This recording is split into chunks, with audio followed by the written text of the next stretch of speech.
हजरात गिरामी,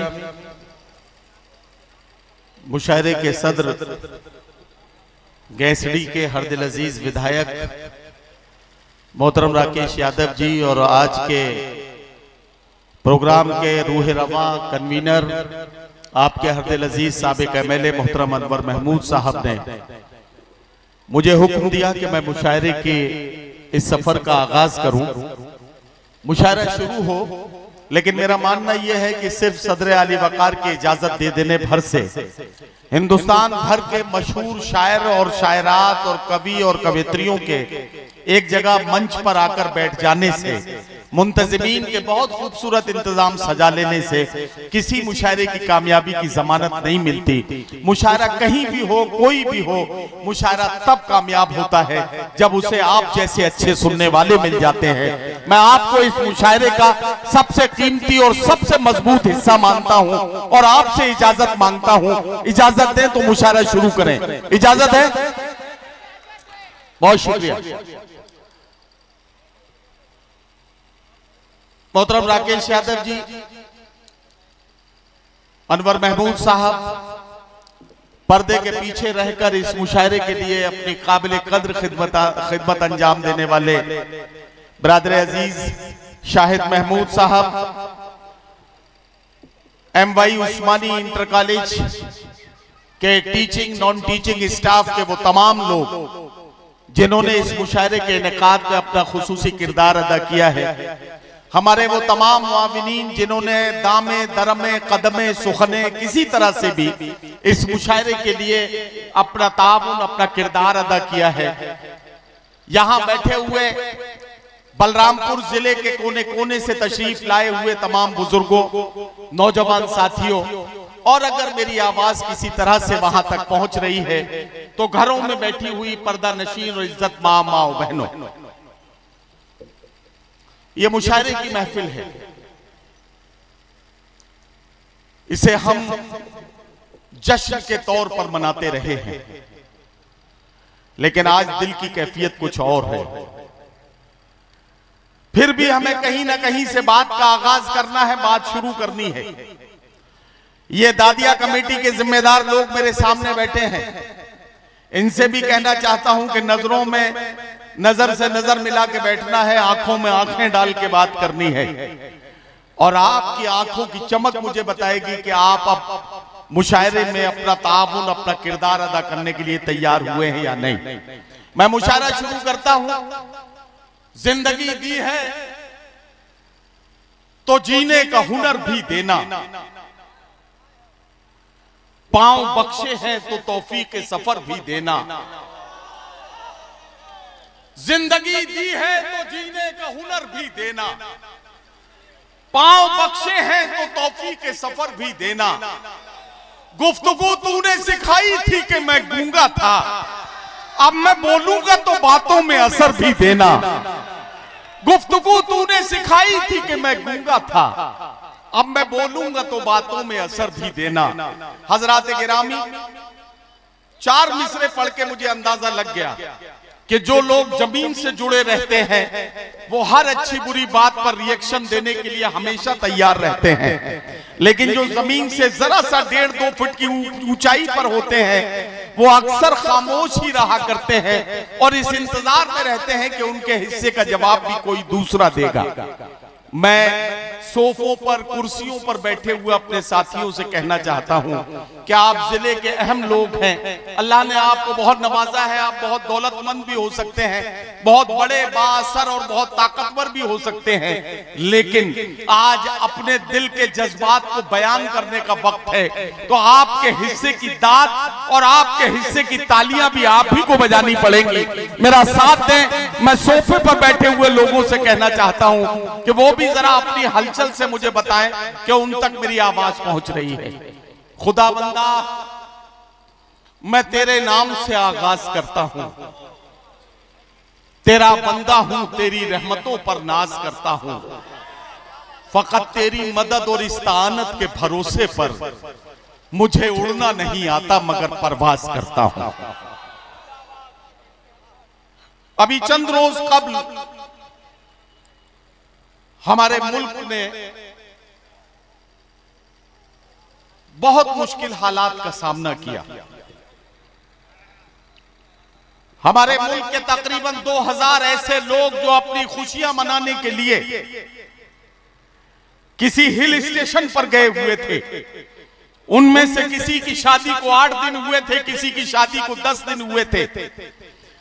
कोई अपनी मैरिज एनिवर्सरी मनाने गया था तो कोई अपने बच्चों का जन्मदिन मनाने के लिए कश्मीर की उन वादियों में गया था। मैं बड़ी जिम्मेदारी के साथ बात कहने लगा हूं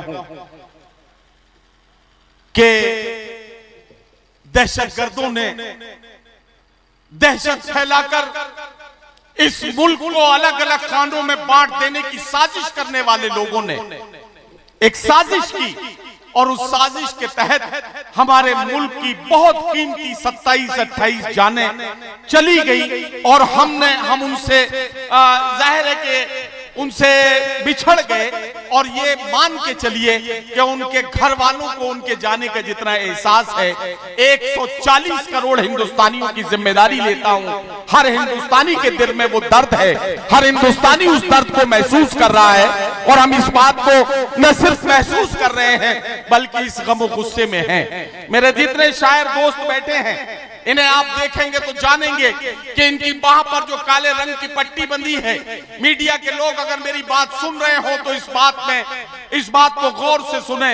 हम शायरों ने अपनी बाह पर काली पट्टी इसलिए बांधी है कि हम पहलगाम के मजलूमों के साथ हैं, हम पहलगाम के मजलूमों की हिमायत में खड़े हैं, हम जुल्म की मुखालिफत में कल भी खड़े थे, आज भी खड़े हैं, और हम तो 1400 साल से दहशतगर्दी का सामना कर रहे हैं। हमसे ज्यादा दहशतगर्दी का सामना किसने किया?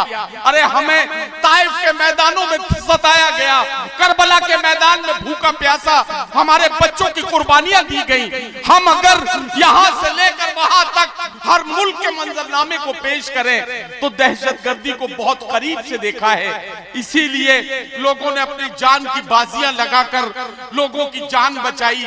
28 जाने वाली जानों का हमें एहसास है, लेकिन जो 2000 लोगों में सैकड़ों हजारों लोग जो बचाए, उन जियालों के लिए भी, उन जियालों के इस्तकबाल में भी आपकी तालियां बजनी चाहिए, जिन्होंने अपनी जान की परवाह किए बगैर ये सोचे हुए कि हम जिसकी जान बचा रहे हैं, जिसकी जान बचाने के लिए बंदूक की नाल अपने सीने की तरफ कर रहे हैं, वो किस मजहब का है? ये कहा गया नफरत फैलाने वालों ने एजेंडा चलाया, लेकिन एजेंडे सारे फेल हो गए। जब सच्चाइयां सामने आई तो इस मुल्क ने देख लिया कि इस मुल्क में 2 तरह के लोग हैं।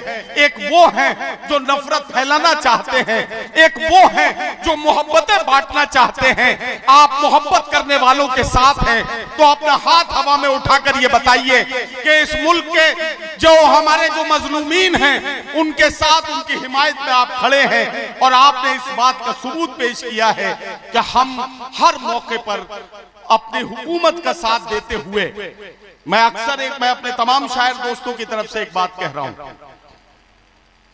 कि हमारा मसला यह है ये असल में किसी की गाड़ी का अलार्म बज रहा है, और जिसकी गाड़ी है उन्हें बेचारों को पता है भी या नहीं, तो वो जरा सा देख ले किसकी गाड़ी है ये जिसका अलार्म बज रहा है। बहरहाल मैं अपनी बात को मुकम्मल करने लगा हूं कि हमारी हालत और हमारी कैफियत ये है कि हमें दोनों तरह के लोगों से निपटना है। उनसे भी निपटना है जो सरहद पार से साजिशें करके हमारे मुल्क में बदअमनी फैलाना चाहते हैं, और उनसे भी निपटना है जो मुल्क के अंदर बैठकर लोगों के दिलों में जहर भरकर हमारे बीच में दीवारें खड़ी करना चाहते हैं। हमारा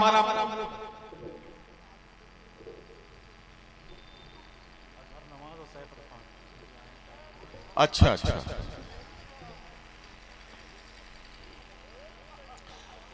ये बात तो बाद में भी बताई जा सकती थी, लेकिन खैर चलिए।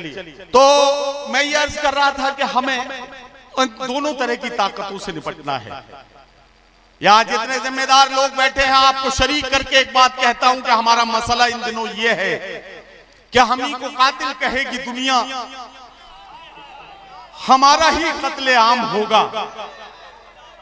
हम ही कुएं खोदते फिरेंगे, हम ही पे पानी हराम होगा। हम ही को कातिल कहेगी दुनिया, हमारा ही कत्ले आम होगा। हम ही कुएं खोदते फिरेंगे, हम ही पे पानी हराम होगा। अगर यही ज़हनियत रही तो मुझे ये डर है कि इस सदी में न कोई अब्दुल हमीद होगा, न कोई अब्दुल कलाम होगा। तो खुदा के वास्ते इन हालात को समझने की जरूरत है। जहां है, जिस हालत में है, एक दूसरे को भरोसे की नजर से देखें, एक दूसरे को भरोसे के साथ ये यकीन दिलाएं कि हम 140 करोड़ हिंदुस्तानी एक मुट्ठी बनकर जालिमों का सामना करने के लिए और साजिशों का मुकाबला करने के लिए एकजुट हैं। और हम अपनी हुकूमत को भी, अपने अरबाब इक़्तिदार को भी ये यकीन दिलाना चाहते हैं कि आप जो भी कदम उठाएं, पूरा मुल्क आपके साथ है। तमाम सियासी पार्टियों ने आपके साथ होने का ऐलान कर दिया है। मैं अपने तमाम शायर दोस्तों की तरफ से ये ऐलान करता हूं कि हम तमाम वो लोग जो कलम के सिपाही हैं, हम भी अपनी तरफ से आपको यकीन दिलाते हैं कि जुल्म के खिलाफ इस जंग में हम अपने वतन की इस हुकूमत के साथ हैं। जो जालिमों के खिलाफ कोई भी कदम उठाए, हम उसमें अपनी हुकूमत का साथ देने के लिए आमादा और तैयार है।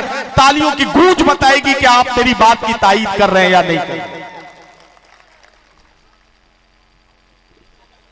बात बहुत ज्यादा तवील इस वक्त करने का मौका नहीं है। जहां जहां मेरी नजर पहुंच रही है,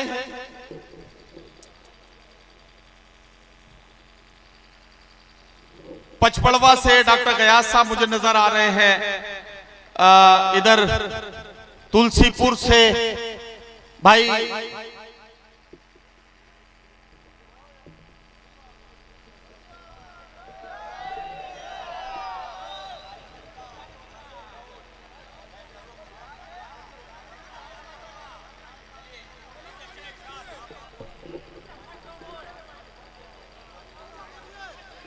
अरे वो तो चले ही गए यार, आधी बात बता के चले गए, पूरी बात तो बता के जाते, पूरी बात बता के जाना चाहिए था। खैर चलिए, छोड़िए। अब मुझे ये इतनी बात करनी हमारे लिए इंतहाई जरूरी फरीजा है और इस फरीजे को हम पूरा कर रहे थे। मुशायरे के सफर का आगाज करना है। फहरिस्त बहुत तवील है, 26-27 शायरों की फहरिस्त है।